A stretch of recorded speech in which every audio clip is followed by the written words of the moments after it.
Hey, what's up, everybody? This is Charles the Bandsman, and welcome you guys to another episode of the Dreamers Pro Show, where we cover everything from sports, hot topics, classic debates, entertainment, and we give you guys a fresh perspective on things and how we see that. And today we got a hell of a show in store for you guys. Before we get into it, please make sure you like the video and sub to the channel if you haven't already. So as y'all know, we in the cupcake era. Okay, this is the cupcake era of the NBA, where load management is like a thing of it's like just a way of being these days. You have players complaining about travel, about back-to-backs, about the inhumane conditions of playing in the NBA while you earn millions and millions and millions of dollars every single year to play in the NBA. All too often we hear players complaining about one thing or the other, and then at the same time making more money than they've ever made at any point in the history of the league, and now coming up with ingenious ways to do as little as possible. I mean, for goodness sake, just look at some of the All-Star games. These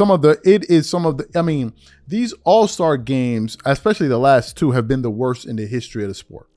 They have been that bad. It has gotten so bad that you had NBA Hall of Famers like Larry Bird essentially trying to coax these guys to go out there and give effort in an All-Star game. And some of them can come to the conclusion like, well, I'm not getting paid for it really, so why would I do it, right? That's what pretty much the entire league has turned into. Obviously, look at the style of play. It's the cupcake era. Can't touch anybody. If you breathe on dudes, they're going to call a foul. So it's been pretty bad. So as you guys know, one of the most injured players in the NBA is Joel Embiid.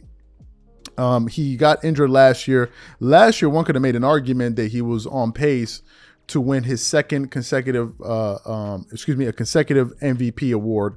After the MVP he won the year prior. He was off to a spectacular start, and then he got injured, right? But then some news came out a few days ago that I want to read from this article called theplayoffs.news. And it says, Joel Embiid injury update. No plan in playing back-to-back games for the rest of his career. Since the start of his career, Joel Embiid has had a long history of injury preventing him to probably reach his full potential. Ruled out for the rest of the preseason because of a knee injury, Joel Embiid will probably be sidelined for back-to-back games this season. If I had to guess, Embiid said via ESPN's Tim Bontemps, I would probably never play back-to-backs for the rest of my career. In total, Joel Embiid has only played in 433 of the possible 637 games since getting drafted in 2014 by the Philadelphia 76ers. So that's what Joel Embiid had to say. And it was these comments that sent former NBA MVP, top 75 player, NBA champion Kevin Garnett into an absolute rage, to the point where not only did he call out Joel Embiid, he actually called out this entire generation of basketball players. But before we even get into what KG had to say, today's video is brought to you by our sponsor, Game Time. With only 4 months left until the end of the year, I look forward to creating special moments with family and friends by attending various theaters, shows, plays, and sporting events. And when it comes time for me to look for tickets, I absolutely love to use Game Time. Game Time is one of the most reliable marketplaces for last-minute tickets to the most popular events in sports, music, and theater in more than 60 cities across the United States and Canada. Game Time saves me money, time, and peace of mind, so I don't have to sort through thousands of tickets looking for the best prices or worry about whether or not if they're authentic or whether I'm going to receive them on time. Game Time Picks, one of my favorite Game Time tools, analyzes thousands of tickets for all of your favorite events near your location and finds you the best possible deal so you don't have to. For example, I'm looking forward to this upcoming concert at Madison Square Garden of one of my favorite composers, Hans Zimmer. Here I can select the all-in price to see the total ticket price up front. No hidden fees. And now I can sort through the best possible deals I can find. I can choose the cheapest deals, the great deal, or the amazing deal. Once you select the ticket you want, you can use their panoramic seat view to ensure you know exactly what you're getting before you buy. And if you're like me and always make plans at the last minute, you can grab tickets up to 90 minutes after the event has started. So take the guesswork out of buying tickets with Game Time. Download the app, create an account, and use code CLNS for $20 off your first purchase. Again, create an account and use redeem code CLNS for $20 off. And remember, whenever you support this sponsor, you're supporting this channel. Thank you. So what we want to do now is want to play exactly what Kevin Garnett had to say about the situation here, and then want to come back and continue on with the show. Take a listen to what Kevin Garnett had to say here. It comes out in Philly that big fella, Joel Embiid, is not going to play back-to-backs ever again. Like it's over. Like, I guess for the duration that he's ever in the league, which is amazing that he can get this off. I mean, this is it, dog. Back-to-backs are part of the So that's going to be about like 15 this year. So automatically you're not playing in 15 games. Man, listen, okay. What do you think is a good number of games he plays? 82 games, man. This is what the job calls for. Man, I don't want to hear this, man. I don't want to hear none of this. Can sit out a back-to-backs? Bro. Hey, listen, we done with that comparison of the era. We're going to respect this era and what it does, and that's it. Don't compare nobody and none of this. You can't. If you ain't play, man, listen. I think that's going to hurt Philly. Bro, the league got to get might this not under be control, good. bro. This is all over the place. Real ain't nobody saying nothing. You know what I'm saying? Ain't nobody holding nobody accountable, bro. So not only are they not going to practice, they going to sit out. I ain't got you in 15. Hey, look at back-to-backs. So you heard what Kevin Garnett had to say, right? Son was pretty pissed off. He was pretty unhappy with the news surrounding Joel Embiid. But he said something interesting in that soundbite if you paid close attention. He said, not only is this alarming, no one is pointing it out. No one. And I think the reason that's the case in response to Kevin Garnett is because if you point this out, you're going to be deemed as a hater, right? You're going to be deemed as a hater because that seems to be kind of the go-to response whenever you try to criticize this era.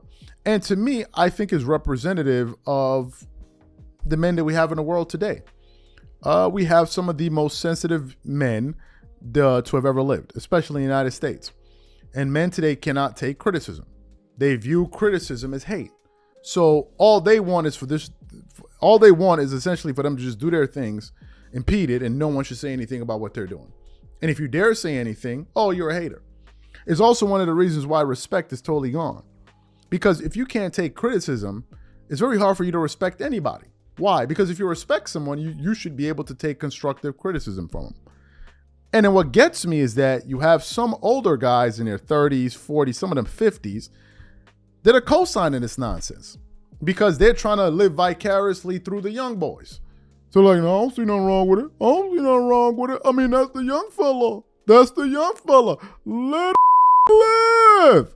This is what they say. This is what they say. They like to support the buffoonery. So that's really at the heart of all of this. You have a generation, unfortunately, of sensitive guys.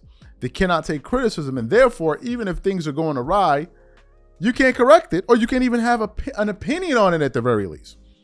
And I guarantee you, a lot of the people that were reacting to Kevin Garnett's comments, some of them will be like, oh, he a hater. He an old head. He an old head. Well, son, damn, son, your pops is old. Your uncle is old. Your grandfather is old.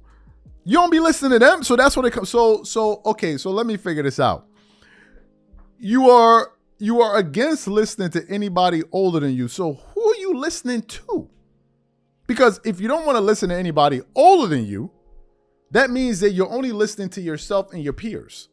So basically what you have is a generation of essentially just one big echo chamber, where if you're not saying exactly what I want you to say, you're a hater.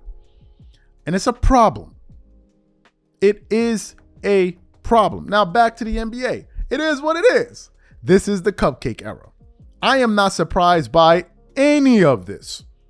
None of this surprises me. The fact that he's not going to play, none of this. And I think what KG's saying is like, yo, son, at least try to make it work. Well, bro, it's a different era. It is a different era. You've even heard some players say you can't coach certain players today the way that you would coach players of the past. Well, I thought that these players are supposed to be evolving. So players have evolved all the way to the point where they can't even take constructive criticism because it's going to hurt their feelings. You hurt my feelings. You hurt my feelings. They try to make this big thing out of what Pat Riley said to Jimmy Butler. That's the hardest thing, the harshest thing you ever heard an older guy say to a younger guy. Really? Is this the world we live in? Like that's what, man, if you said that, I might be out of there because you done hurt my feelings. All of these feelings. Yo, what is going on? But yo, it is what it is. This is the cupcake era. And for those of you who think this is the best, the greatest era of the NBA, well, y'all can have it. Y'all can have it. This is the cupcake era. And no, Kevin Garnett, nobody's not going to call it out. You may call it out. Maybe a few other NBA players will call it out, but the rest of them just going to get along with it because they're trying to ingratiate themselves with the younger fan base. And if that means sitting up there and twerking it up every single day on the internet, then that's what they'll do. Twerk it up, twerk it up, twerk it up. Catch you on the next show. I'm out. Peace.